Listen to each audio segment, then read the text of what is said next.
How did a medicine meant for clogged noses end up shaping wars, empires, and entire criminal underworlds? Japan, 1893. A chemist named Nagai Nagayoshi leans over a bowl of ephedra, a plant used for centuries in Chinese medicine. He isolates a compound, ephedrine. It seems harmless, a stimulant, a medical curiosity. But 40 years later, this tiny breakthrough would evolve into one of the most destructive substances on Earth. Fast forward to 1919. A young Japanese pharmacologist, Akira Ogata, performs a chemical reduction experiment. He creates something new, something far more powerful, something that hits the human brain like a lightning strike. Methamphetamine. At first, it's a miracle, a safe energizer, a moral booster, a fatigue fighter. Doctors prescribe it for everything: asthma, depression, weight loss, alertness. No one sees the storm coming. Because meth doesn't just wake you up, it rewires your dopamine system. It teaches your brain to crave it, violently. This wasn't an invention. It was detonation. And the world was about to learn that the hard way. Imagine this. It's World War II. Japanese soldiers march for days with almost no sleep, their eyes wide, their focus razor sharp. They're not superhuman. They're on meth. Japan mass produces methamphetamine under the brand Philippon, distributing millions of pills to pilots, sailors, kamikazes, and factory workers. Germany copies the idea with Pervitin, handing it out to troops like candy. Hitler himself reportedly used stimulants during the war. Meth becomes a weapon, not a drug. It keeps soldiers awake, aggressive, fearless. But later, hollowed out, depressed, addicted. And after the war ends, the warehouses full of meth don't disappear. They leak into the streets. Japan, 1946. The post-war meth epidemic explodes, the first major wave in human history. Meth leaves the battlefield and enters everyday life, and the world will never be the same. 1950s America, the era of diners, chrome cars, and legal amphetamines in every pharmacy. Truckers use them to stay awake. Students use them to cram. Doctors hand them out for depression, dieting, pep, and productivity. They call it bennies. They call it speed.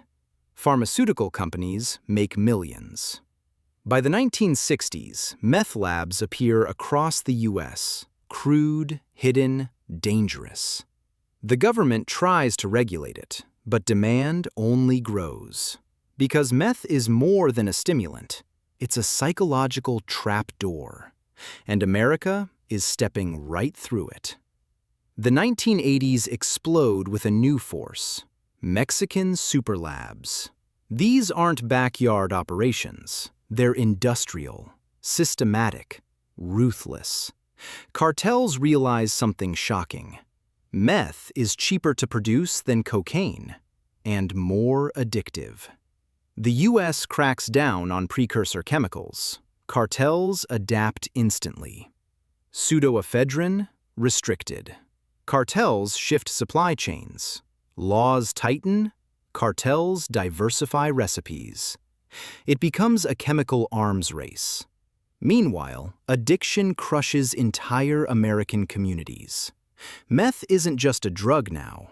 It's an industry, a business model, a geopolitical problem.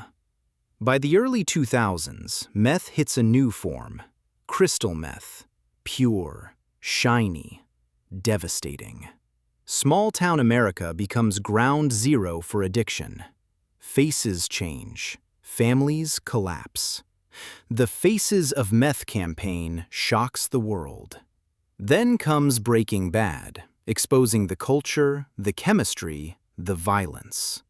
But the real story is darker than fiction. Because meth has become global, hitting Australia, Southeast Asia, Europe. It's a chemical wildfire with no borders. You'd think meth would fade as fentanyl dominates headlines, but something unexpected happened. Meth came back, stronger, cheaper, purified, everywhere. Cartels perfected new chemical pathways, using industrial precursors never meant for pharmaceuticals. Now, meth is often 95% plus pure, hyper-addictive, and incredibly cheap. Fentanyl kills fast.